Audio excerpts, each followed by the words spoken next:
ഗോവിന്ദമുട്ടം പുതുപ്പള്ളി പഴയാറ്റ് ദളവസ്വാമി പേശിയമ്മൻ കോവിൽ അമ്മൻകുട മഹോത്സവത്തിന്റെ ഭാഗമായി വിവിധ ചടങ്ങുകളും പരിപാടികളും നടത്തി. നിരവധി ഭക്തജനങ്ങൾ പങ്കെടുത്തു.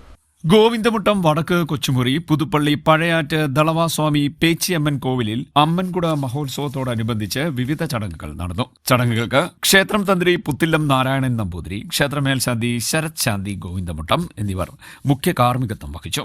6-ാം ദിവസം ക്ഷേത്രാചാര ചടങ്ങുകൾ, ഗണപതി ഹോമം, ഭാഗവത പാരായണം, മൃത്യുഞ്ജയ ഹോമം, സർപ്പപൂജ, നൂറുംപാലും, കഞ്ഞിസദ്യ, കുങ്കുമാഭിഷേകം, നേർച്ചക്കരകം, എഴുന്നള്ളത്ത് എന്നിവയ്ക്ക് ശേഷം തിരുവാതിര നടന്നു.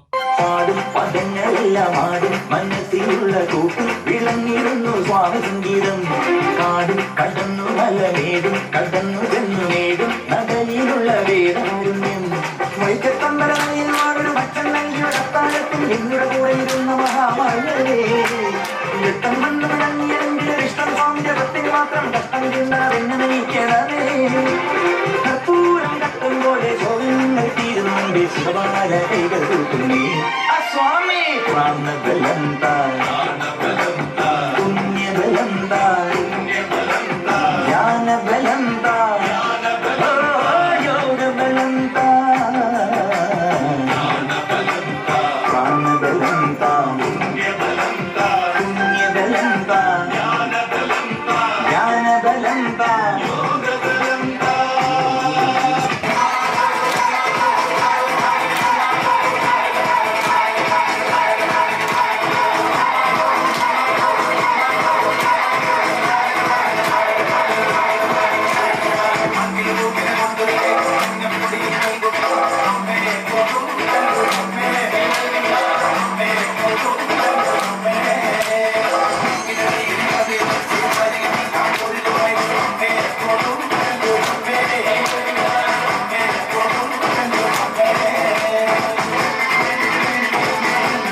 ഏഴാം ദിവസം കുംഭക്കുടം എഴുന്നള്ളത്തായിരുന്നു പ്രധാന ചടങ്ങ്. താലപ്പൊലി, പമ്പമേളം, വിൽപ്പാട്ട് എന്നിവയുടെ അകമ്പടിയോടുകൂടി ദേവികുളങ്ങര ക്ഷേത്രത്തിൽ നിന്നും കുംഭക്കുടം എഴുന്നള്ളത്ത് ആരംഭിച്ച് ആഞ്ഞിലിമൂട് ക്ഷേത്രത്തിൽ എത്തിച്ചേർന്നു.